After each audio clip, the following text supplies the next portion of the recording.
Listening to KLOK, San Jose, San Francisco, and Oakland, the largest and most powerful Desi radio station in America, a universal media access radio station. Attention, attention. Are you tired of expensive, low-quality web service providers? And are you looking for stunning, amazing, high-quality websites and want your website rank on first page of Google? तो आपकी तलाश खत्म होती है यहाँ. Please contact People Inc. on 510-449-9049, 510-449-9049, or visit them at www.beerbulls.com. Beerbulls Inc. offers award-winning custom-built websites, web and mobile application development, and internet marketing services. So contact कीजिए Beerbul Inc. को 510-449-9049. आपको satisfy करना और hard work करना यही Beerbul Inc. का मकसद है. The new Attorney On Air app is now available to download on your iPhone or Android. Get access to the latest information and interact on the immigration and debt settlement blogs. That's not all. The app has plenty of entertainment as well. Listen live to the Shaw Pirelli Law radio shows. Go to www.attorneyonair.com to download it for free. Yes, that's right, for free at www.attorneyonair.com. If you had a short sale of your house prior to 2010 and there was a second mortgage on the house, there might be creditors claiming this amount. Call 510-742-5887. Due to the uncertain economy, many people have settled their debts for a fraction of its value. It's recommended to use an experienced lawyer to deal with it. Shaw Pirelli is an experienced debt settlement attorney and has handled hundreds of such cases successfully. There are no upfront fees for debt settlement. Only when you win, you pay. Call Shaw Pirelli, attorney at law, at 510-742-5887 or visit yourdebtsettlementattorney.com for a free assessment. This is just an advertisement. No attorney-client relationship is established by this ad. The law does not guarantee success. Call 510-742-5887. Are you an H1B visa holder? Do you have an I-140 petition approved or have an extension under AC-21 provisions? Are you on H-4 visa? If yes, we've got amazing news for you. As of May 26, 2015, you or your spouse on H-4 visa might be eligible for a work permit, aka EAD. And to apply, you need a lawyer who knows about H-4 visa issues. Lawyer Shaw Pirelli has been at the forefront of this fight for H-4 rights and has actually helped make this dream a reality. Now, his firm is ready to help you or your spouse get their EADs. Call 510-742-5887 or visit www.splgpc.com to apply for your EAD. This is an advertisement. No attorney-client relationship is created by this ad. The new novel, The Immigration Lawyer Asylum, has something for everyone: drama and romance. The story is inspired by a true story about a man from Iraq who is a suspected terrorist and wrongfully held by the U.S. immigration. The story is centered on the immigration lawyer, Surah, who handles the case and describes the entire immigration process to obtain his freedom. The story goes in great depth on filing immigration petitions. If you're a reader who wants to curl up with a book about immigration matters and human rights, visit Amazon.com to buy.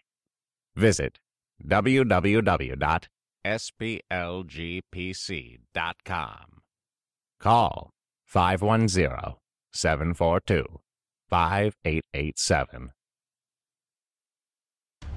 And now, from the San Francisco Bay Area studios, KLOK proudly presents to you the prominent attorney Shaw Pirelli for the Shaw Pirelli Law Show, coming at you with over 50,000 watts of power.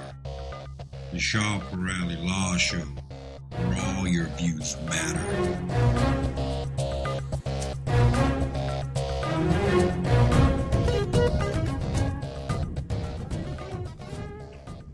Hello, everybody. Assalamu alaikum. Sastikar, namaskar to all the listeners. Today, we're going to have a great law show. This is the Shah-Parali Law Show with Shah-Parali. And we're going to talk, of course, about immigration. And I have with me today German. But today also I wanted to wish everybody Ramadan Mubarak. Today is Ramadan, the first day of Ramadan, which goes for 29 days or 30 days. So I wish everybody Ramadan Mubarak and happy Ramadan.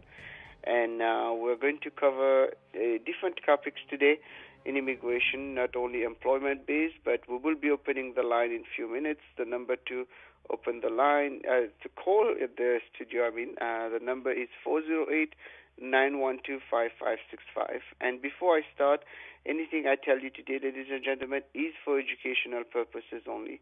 You should not act or refrain to act solely on the information provided. You should contact an attorney if you have any questions. The number to our office is 510-742-5887, 510-742-5887. And the website to check is splgpc.com, splgpc.com. And I just wanted to let you know also, today we're going to cover some of the issues that has been happening on the week on the H4. There's not much new except the lawsuit that was brought. This Safe Jobs USA is still trying to get back the judgment on this case, meaning basically they want to know what the court thinks, even though there was the injunction that they filed to stop the H4 EAD didn't go through. So we'll have to see what happened. Monday this happened, so we'll see. But I don't think it will be able to stop the H4 EAD, which is a big thing. As you know, we have worked on that for years, and now it is law. People are able to apply. They can still apply, and if they need help, we can help you for your H4 work permit, etc. So today, ladies and gentlemen, we're going to talk about two important things that people ask me to talk about. One is first the visa bulletin, and two, I'm going to talk a little bit about the amendment on the H1B, because it seems like a lot of people are confused on it, and when do they have to do it? And many people, of course, are a little bit worried because this might be costly, unfortunately. But I'm going to talk about both issues at this point. So for one, the visa bulletin. As you know, the July visa bulletin came out, and we didn't see much progression for EB2 for India, and actually retrogression almost when it comes to the Philippines. Not for India, but for the Philippines, but on EB3. So what are we expecting? Well, I am not going to make a forecast, but I will go by what some people from the American immigration lawyers are saying, and from what I myself have kind of counted. So first of all, I think for those who don't know how the visa bulletin works, the visa bulletin is a system, a counter that is set by the State Department, not the Department of Homeland Security, that basically allocate the green card number to people on different levels, family-based, when it comes to also employment-based. So, for example, EB1, there's no waiting time. So, but on EB2, if you're from India, there's a waiting time. If you're not from India, there's no waiting time. So it goes like that. The way the system works, it all goes in a big basket, and then they pull from it. For example, if they allocated some certain number of visas per year, then they will go by this number, and once they reach it, they put it in the line for the next batch. So they keep borrowing. For example, let's say they have 100,000 when they started for one visa, and then they got 110,000 applications. So they borrow 10,000 from the coming year. So that means the coming year has 90,000. So the next year they have 100,000 again, or 110. So they have only 90,000. So they will try to borrow 30,000 from the other year, and it keeps going on until there are no more to borrow. Then what happens? That's what causes the backlog. So it's a very tricky situation, because what people are not very happy about is it is kind of still a mystery where the figures come from. Sometimes suddenly you can see things moving back and forth. It's not such a mystery, but the way they make it can sound like a mystery. So at the same time now, what people are really worried about is what are the predictions and what are we looking at in terms of the future. Well, we don't know the future, of course, but what we can do is predict a little bit. I got two school of thought on that. What many are saying, what I was thinking from the beginning is we are going to expect a good movement in the next few months. So if in August moves forward on EB2, and it's probably going to move around 2009, hopefully, by September, and it's going to move to around December 2009, I'm hoping, in August. If it moves around, not December, I think it's going to move around July, something in 2009 in August, and then it's going to move around September, it's going to move around December. That's what I am thinking from my calculation. But I might be wrong because I was looking at some other calculations where they were clearly saying it will all depend how the thing works. So if we see a situation where suddenly you have a retrogression started coming up or it's not moving, then we should expect a retrogression. And if we expect a retrogression, guess what? We will be having a retrogression. Jaman, just inform me that we have a caller. Let me take the caller. This is Shafra. You're live on air. Yeah, thanks for a very informative show. I have a question. Can you please let us know what's your take on I-140 EAD and job portability? So there is some news that EAD may be given for those who have I-140 and job portability will also be given. So what do you think when it will happen, and what do you think, it will happen or not? Yeah. Well, this time it will probably happen, because if you look at my website H4 to EAD, they have actually proposed. DHS has proposed it. It's already on the book, just like the H4 EAD. This has been proposed too, right? So when it is proposed, then it goes under what we call the regulatory agenda. Then there's no. It just goes. It's already bypassed Congress by that time now, a bit like H4 EAD. So it's going to be under executive power. So the rule will be passing if it goes through. It will go faster than the H4 EAD, because H4 EAD we had to do a lot of fight to make it happen. But this one seems to going to be going smoothly, because it was already in the speech of Obama in 2014, and now we can see it's under. If you go, the number is RIN 1615-AC05. It was proposed in spring 2015, and actually was proposed a few weeks ago, I think 1 month ago. And you will see it's there now. It's at the proposed rule stage, which usually is the first stage. Then it will go to one review. Then it will go back to that stage. Then it will also have public comments. If it passes the public comments, hopefully it should go to become rule soon. So I'm thinking most of the lawyers are thinking this one is not going to take that long, like H4 EAD. So we are going to talk 1 year, 6 months to 1 year. Hopefully it should be low. Unless there are some problems, or just the same, you get some people fighting it like H4.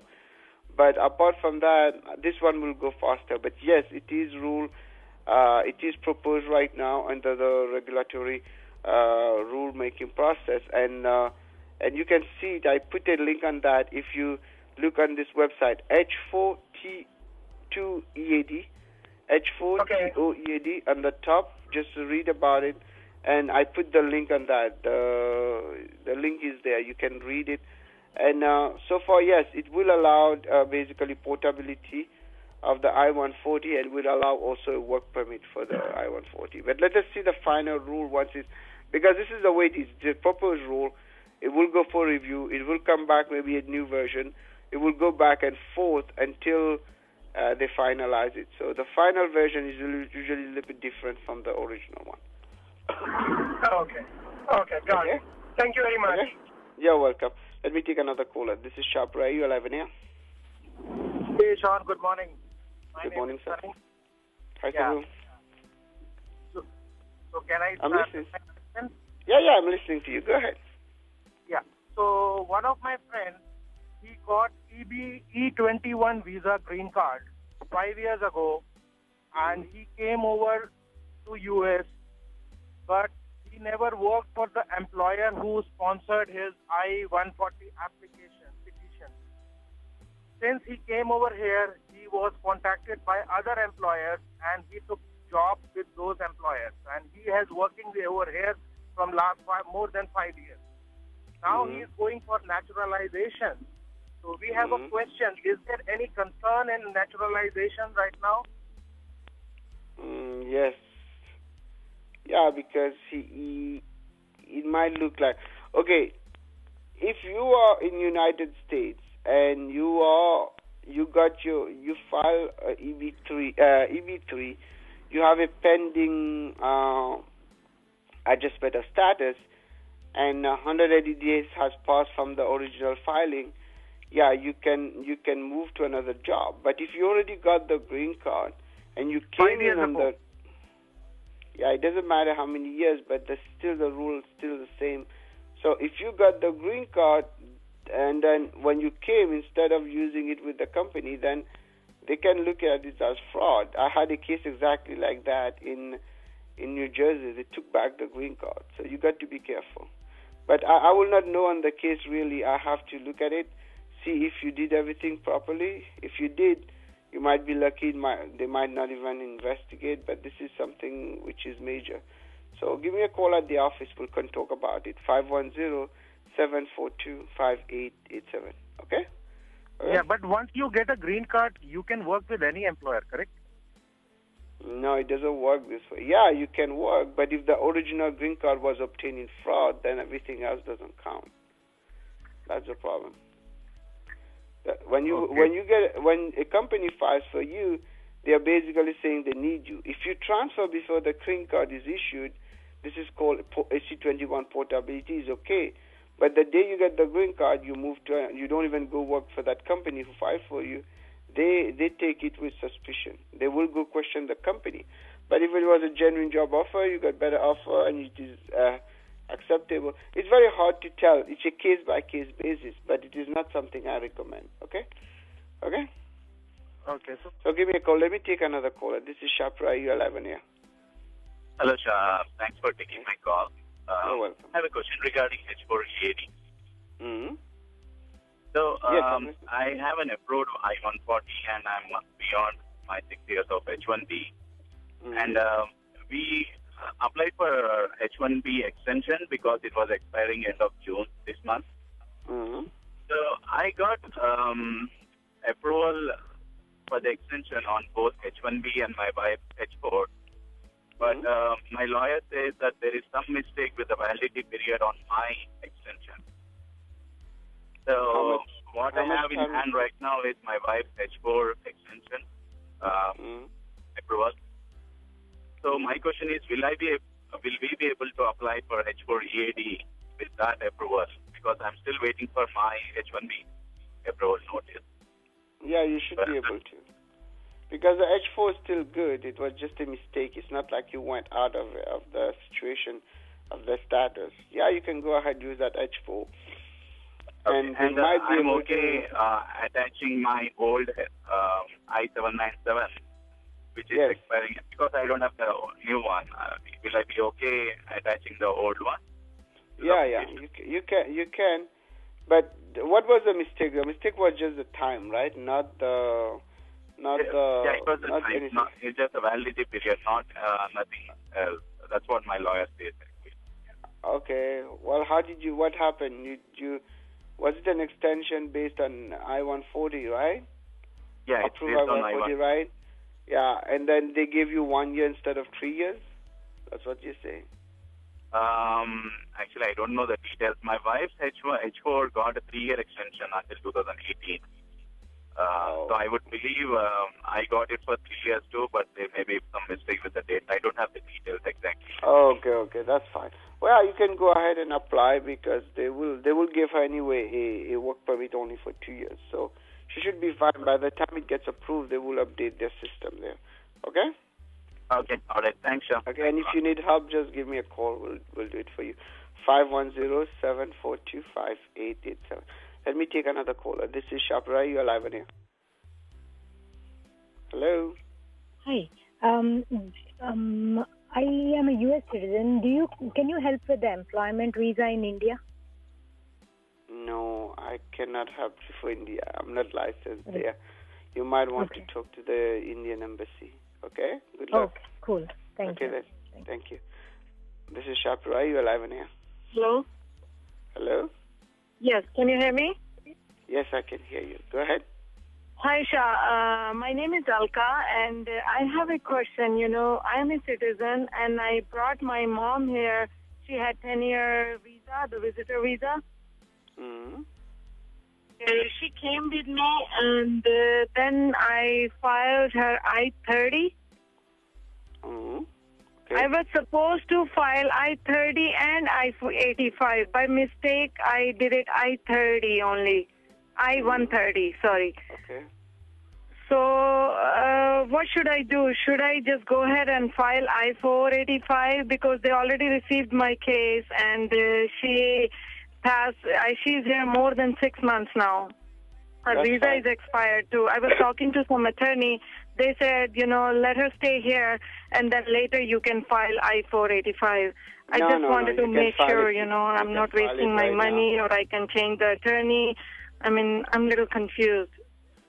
You don't have to wait. You can file it right now with the receipt because these are concurrent filing. I do it all the time. Sometimes people make those mistakes. That's why sometimes it's good to have an attorney prepare it. But don't let her leave the country. If you let her leave the country, that's what he's telling me. But he's telling me to wait on 485. Let us hear what they say. I'm like, it's getting late. We should file. No. You should not wait. Why would you wait? It's a genuine petition. You could have gotten a work permit and her social security number by now. Okay, because, for I-130, I had a little bit, her name was a little different. Her last name, it was different on 2 documents.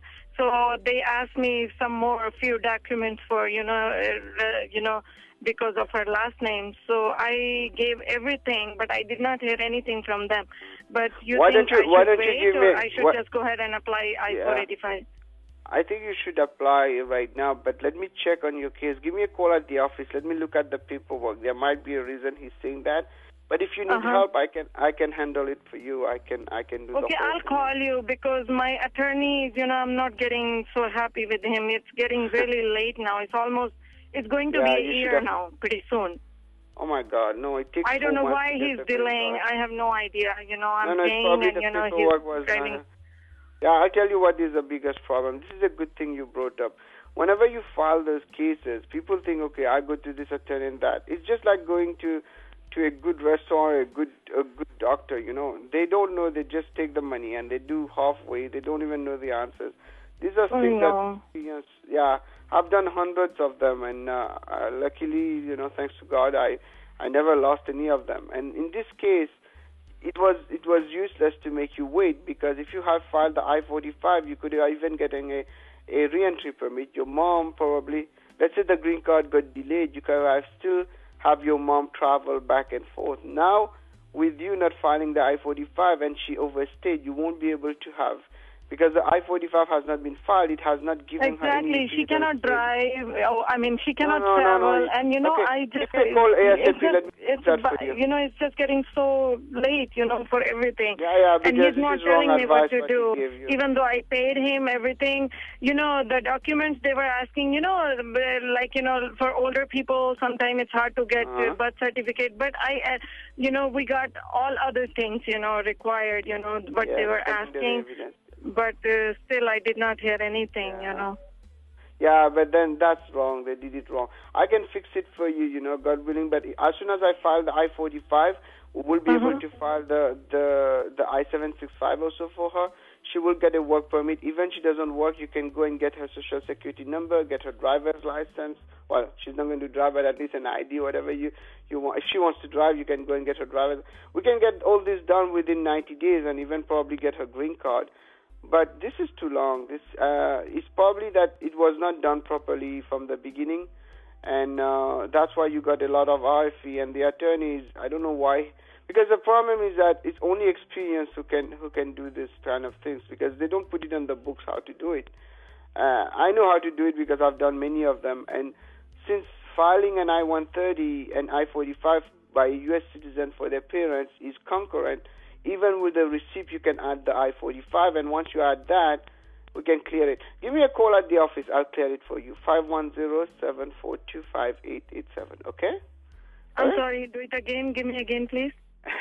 510-742-5887, okay? Thank you so much, Shah. Okay. You're welcome. We'll be able to keep your mom here, but don't let her leave the country, okay? That's important. No. She's staying. Yeah. Okay. Thank you. Okay, good luck to you. Thank you. Let me take another caller. This is Shah Parari. You are live on air. Yeah, hi. This is follow-up to your answer on the green card and employer change. If someone gets green card and say after 1 month the employer lays off the employee, so is the green card in trouble because it didn't work for the same employer for 6 months? No. That's different. What I'm talking about here is the outset. Let's say it's a genuine job offer. It happens all the time, right? You bring someone, even you hire people. I myself have hired people back in time, and the business just went down 1 month, 2 months later, and I have no choice. I have to let them go. That's nothing wrong. But if someone is filing a green card for you, and the job itself from the beginning was just to help you to come to the U.S., right? And yes. And then right away, when you come, you don't even go to work there. He doesn't even have a job for you. And as soon as you get the green card, you just go on to another company. That's what they really, well, they will look into the case. They will not just take it away from you and say things like that. Like the case I was telling you that I was mentioning earlier, I had, well, it was not my case, but they came to me after that. The person came, it was filed, it was back in the days, and it was filed under, I think, arrest or something, and then she never went to work there, and she right away took the green card, go work somewhere else. And they went to the company, and they questioned the owner, and the owners admitted that there was no job, and then this is how they do it if they want to investigate. So that's why I'm saying, if you got a job offer with company A, and then, of course, you can get a better job offer, and you can explain, hey, I was getting 100,000 here, I'm getting 250. Hey, I wanted to look at my advantage. You might be okay. But if the original job offer was not a genuine one, then everybody is in trouble. So be careful on that, okay? Yeah. All right? So the question is, if the employer lays off, just after There's getting no, hold on. Let me stop you here, because you can go with... The problem with those cases, it's case-by-case basis. Got it. There's no general rule on this. They will look into the background. For example, if the whole case from the beginning was genuine, and then later there was a shift, it's okay. But if the whole case from the beginning was just to help the employee, and then that's why they don't let you work, as soon as you move to somewhere else, then everybody from the beginning to the end is in trouble.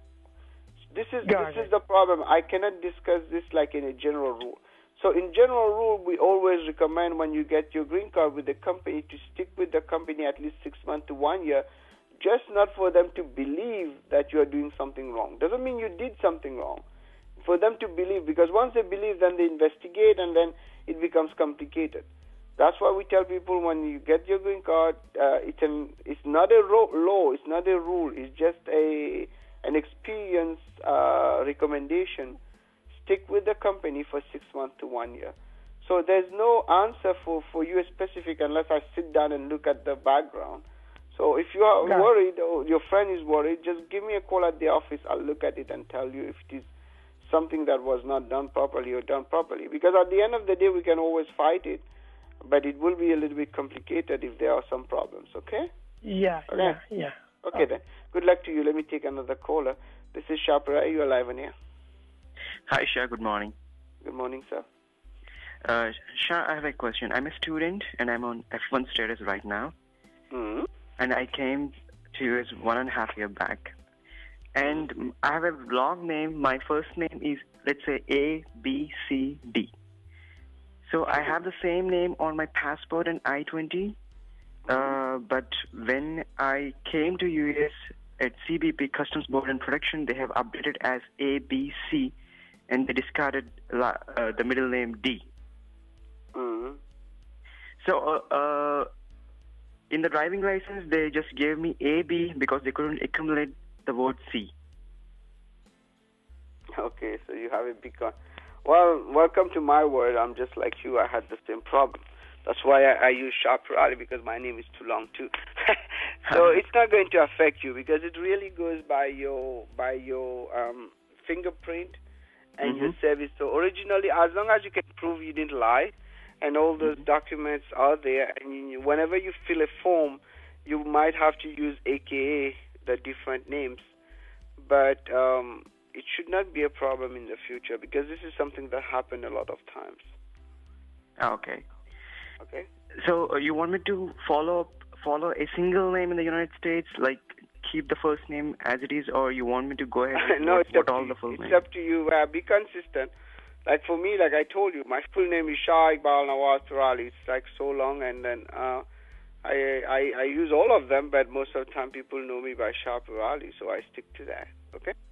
Yeah. I'm just giving you my own example. There's not, because the red one is there all everywhere, so it's not like you're hiding anything. If you really are having issues and you want it to be clear, you can also go to court and shorten it officially and have a court document. You say, okay, I'm going to keep the first one and the last one. But you don't have to do that because you are not lying. All the documents will point to all those names. It's not like you're using name Z now. You're inserting it in there. So as long as you kind of mention it, because many times in the documents they will say other names used, then you just mention those names. Okay? Okay, sure. Okay? Good luck to you, and good luck to staying as a student visa. This is Shapra. Are you alive here? Hello. Hello. Yes. Hi, Shah. Thanks for taking call. This is Prashant. Hi, Prashant. How are you? You're welcome. Yeah, I'm fine. How are you? So I have a quick question on H4 EAD. Mm-hmm. Yes. Right now, I'm filing for H4 EAD for my wife, and that's through my current employer. Mm-hmm. I have I-140 approved both with my previous employer as well as my current employer, and I might change my job in the next 3 months. So I'm just holding off filing this. So I just want to know what's the typical process, and also like if I want to file it from externally, say through you or someone, how much fees are you charging? Okay, the externally, what you want to hold off because your I-140 with this employer is on hold. No. So, I'm planning to change my job. So I'm like I have an offer, but I just it's not finalized. They're going to do the H1 transfer and all. So I'm just it might be another month or so. Yeah. Okay, but if you're doing the H1 transfer, they will do the H4 transfer. So you might want to do the EAD at the same time with the same lawyer, because otherwise it creates a confusion. Usually, we charge between $500 to $600 for the H4 EAD, but we don't. It all depends on the case. Some cases where companies who work with us and give us a lot of cases at one shot, we give a bulk discount, but we can work out the price. That's not the issue. But I don't recommend doing it with me if you are going to do the transfer and the H4, because I recommend people to do it together with the extension so that it doesn't create a confusion. Okay? So okay. So yeah, you're saying to wait till my H1 transfer is done to the new employer and then file for the H4 EAD? Yes. If you do the transfer, they're going to transfer the H4 too. Unless it's going to take more than 3 months for you to move, then you should do it now. Otherwise, do it with the same, because we don't know if company B will keep your I-140 alive, but since company A is still having your I-140, so use the I-140 from company A and put it in the package and file. when you're doing the transfer. But I recommend doing it with the same lawyer, because if you shift the lawyer in the middle of the transfer, then it creates confusion because it will be a pending case. So what I recommend is when you're doing the H1B transfer, they have to do the H1. Actually, I wrote an article about that on the H4 to EAD. Make sure they're doing the H4 transfer, the I-539, and simultaneously they're doing your EAD, okay? Your wife EAD. Yeah, got it. Good luck to you. And read about this article I wrote about it. It's on my blog, H4TOEAD.com, okay? Okay, yeah, thank you. Good luck to you. Wish you all the best. This is Shapura. You're live on air. Hello? Hello? Hello, yes? Hi, sir. Good morning. Good morning, sir. How are you? Hi. I'm doing good. How are you? I'm doing what I'm doing. What can I do for you, sir? My name is Kumar. This is regarding change of employer. I'm on H1 visa. So, when do I give, say if I am switching company, when do I give notice to my current employer? Is it once my petition has been accepted or filed to USCIS? Taking this H1 change of employer premium processing is not in progress, right? They have stopped premium processing and US visa system went down yesterday. So taking all these things into consideration, when should I notify my current employer? Can you suggest? Yeah, that's a very good question. Okay. Technically, under AC21 section, I think is 160, it says you can transfer as soon as you file the case with the USCIS and you get a receipt. In fact, even before the receipt, if it is filed by an attorney or someone who can witness it was filed, you can transfer the same day. However, now the problem is that it's more technical problem. Let's say now the case doesn't get approved, you can always go back to your original employer A. But what happens if you leave employer A, you went to B, then they might not want to take you back, or they might cancel your H1B as soon as you leave. Then you might have to refile. So when you were doing premium, it was not a problem. So I tell people, okay, go ahead, wait for the premium to be approved, just to be on the safe side, and then you move. Now there's no premium. If I tell people to wait to be approved, then they might lose the job on company B. So it's like a chicken and egg situation. And my advice is first to look which company you're moving to. If it is a strong company, you won't have problem in the transfer. 2, if they can wait, you wait. And 3, premium will come back on July 27, which is like in 1 month now. So you can always upgrade in 1 month and then make your decision. So there's no exact answer for anybody on those because it's a case by case, like I said. Depending first on the strength of the company, 2, depending on how good you feel about leaving company A, and 3, my advice, if you're not sure with company B, then wait at least until premium kicks in, you file it under premium, you will know then if the approval is set. But otherwise, if you feel good with company B, as soon as you get the receipt, move on, okay? Is it? Okay, good. Thank you. Thank you very much. Okay, good luck to you. Let me take another caller. This is Shah Pradi. You're live on air. Hi, Shah. This is Ram. Thank you very much for your program. It's really I had a quick question on the documents that are needed for the I-485 stage, like I heard the birth certificate and all that, and I've heard a lot of stories about getting the difficulties with getting birth certificate. And so, can you please give a brief on what are the options that we have? Okay. So I didn't hear you in the last part, but you're talking about the birth certificate issued, especially for India? Yes. Okay. I'll tell you the scenarios and I'll tell you some of the solutions. For India, unfortunately, many people who were, especially before the partition, there was no birth certificate. And even before 1970s, as far as I know, I think there was no real birth certificate issued. Depending where was the position of your of your parents. Some of them, which was the colonial system, they were issued birth certificates. Some were not, and depending on the state. So what happens? Before, when you will go for ask for a birth certificate, they will tell you there's none. What they will issue is called what we call a non-availability certificate. That means there's no birth certificate issued.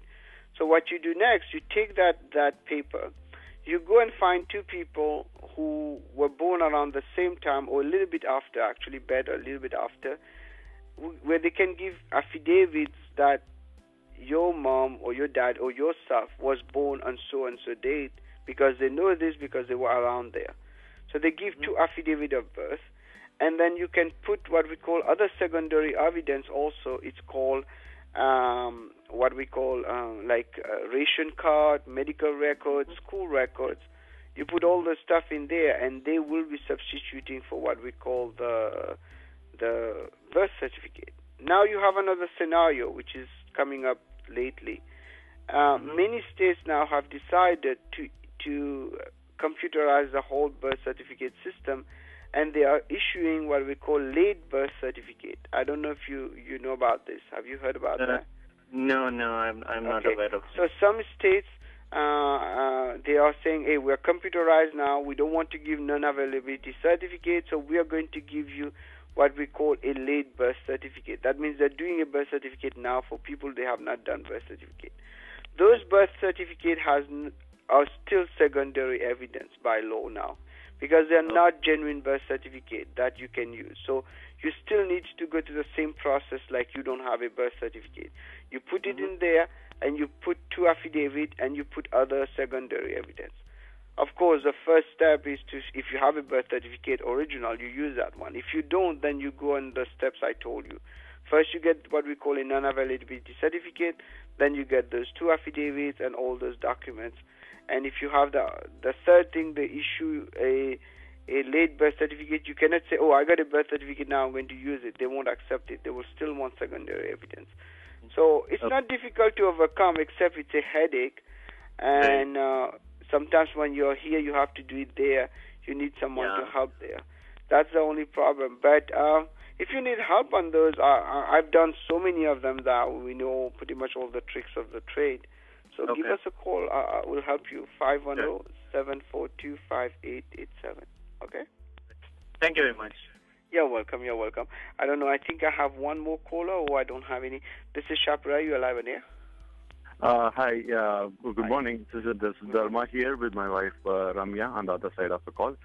So I have a clarification or a question regarding the recent, only some 2 days back, we noticed that my daughter's I-94 has expired, which we did not notice earlier. But she has a valid visa until September end, 2015. So we did go to CVP office yesterday, and they said they will not be able to help us on the extension. So we just wanted to understand what are the best options we can, what are the options we have so that we get legalized at the earliest. There are some of the things we did consult to our company's travel desk, where there's something they directly apply extension or with some 595 some form or travel to India. So just wanted to get the best opinion from you. So that's the reason I called. Okay. Let me ask you a question now. How old is your daughter? She is 7 years old, 7.5. 7 years old, okay. And she had an H4 visa? What visa she had? Yeah, she had a H4. Okay. And the reason they probably gave her a shorter I-94 is because her passport expired, right? Exactly. We did renew the passport, but we missed it out on the I-94 front. Okay. She still have a stamp on her passport, right? Correct, yes. Okay, when was the last time it was expired? It expired. Sorry? When did it expire? What date? I-94 expired on 10th May. May. Okay. Are you in California?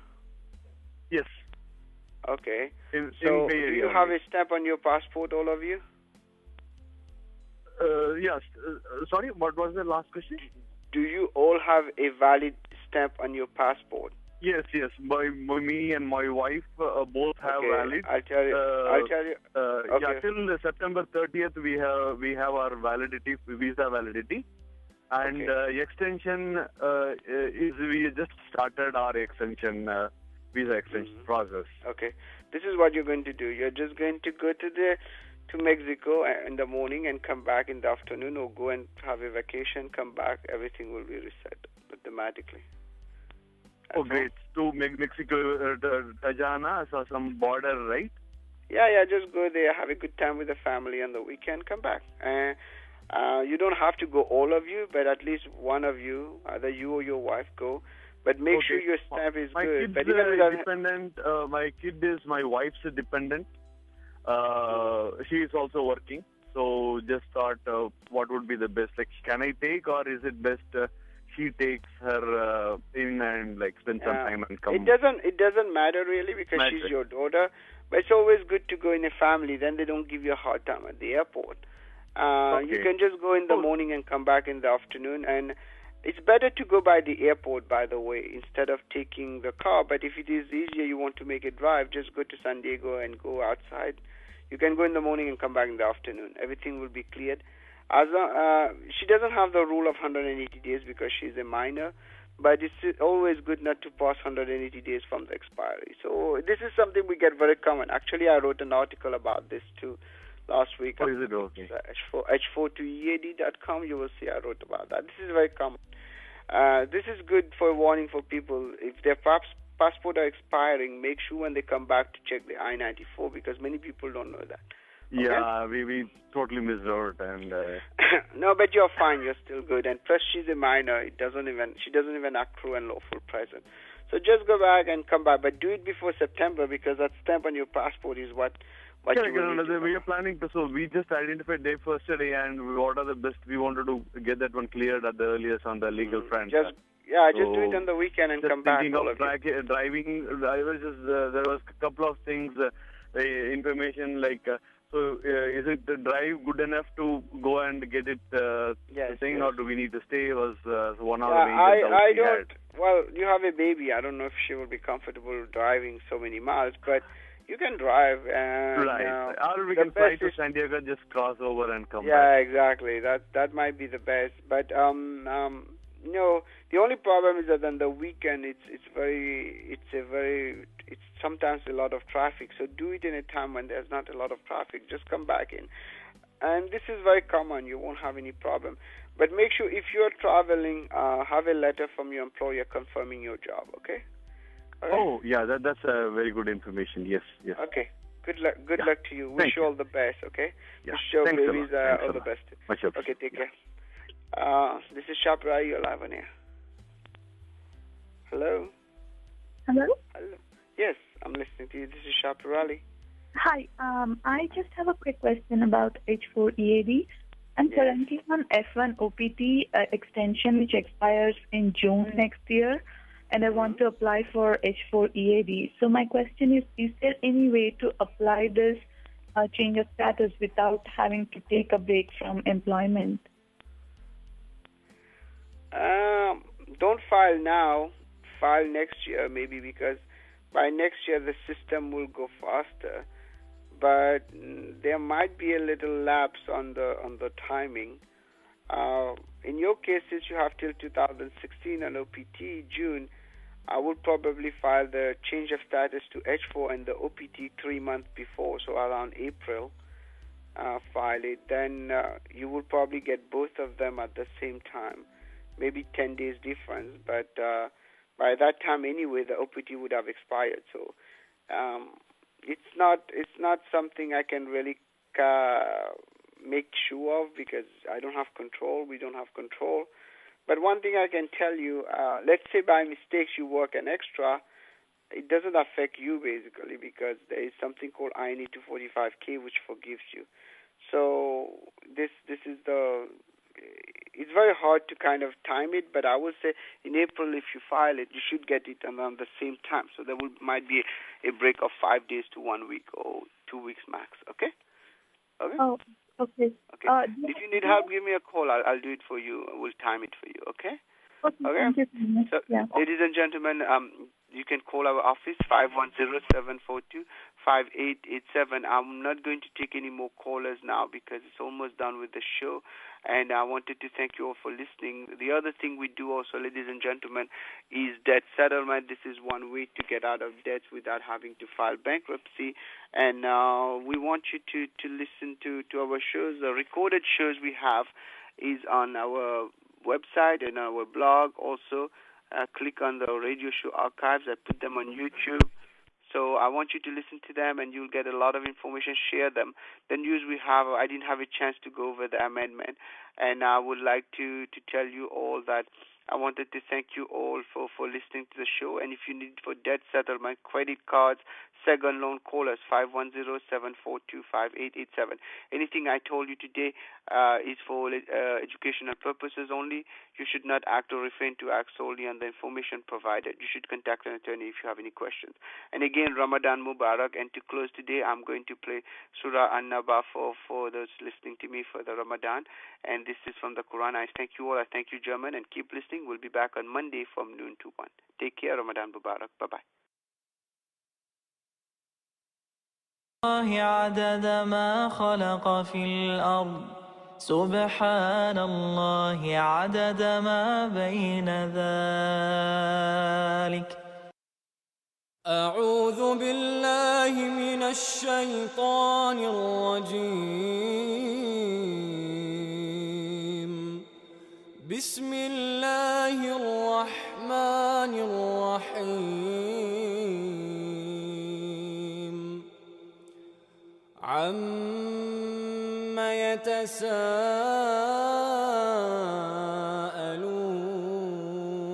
يتساءلون عن النبأ العظيم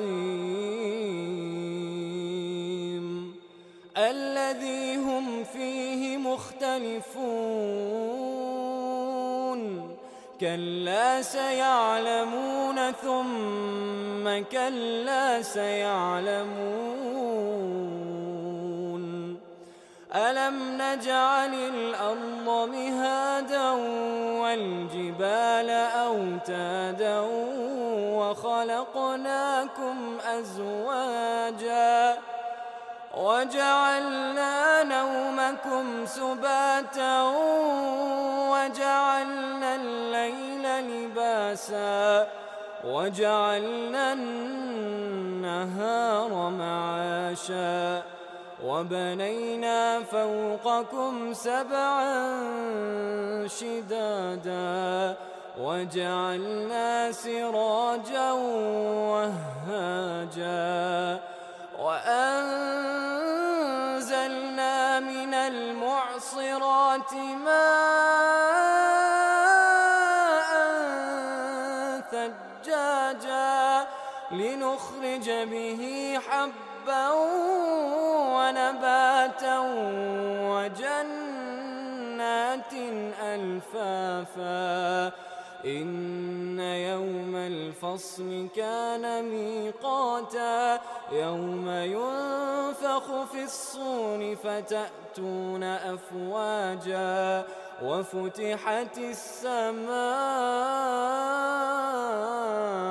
فكانت أبوابا وسيرت الجبال فكانت سرابا إن جهنم كانت مرصادا للطاغين مآبا لابثين فيها أحقابا لا يذوقون فيها بردا ولا شرابا إلا حميما وغساقا جزاء وفاقا إنهم كانوا لا يرجون حسابا وكذبوا بآياتنا كذابا وكل شيء أحصيناه كتابا فذوقوا فلن نزيدكم إلا عذابا إن للمتقين مفازا حدائق وأعنابا وكواعب أترابا وكأسا دهاقا لا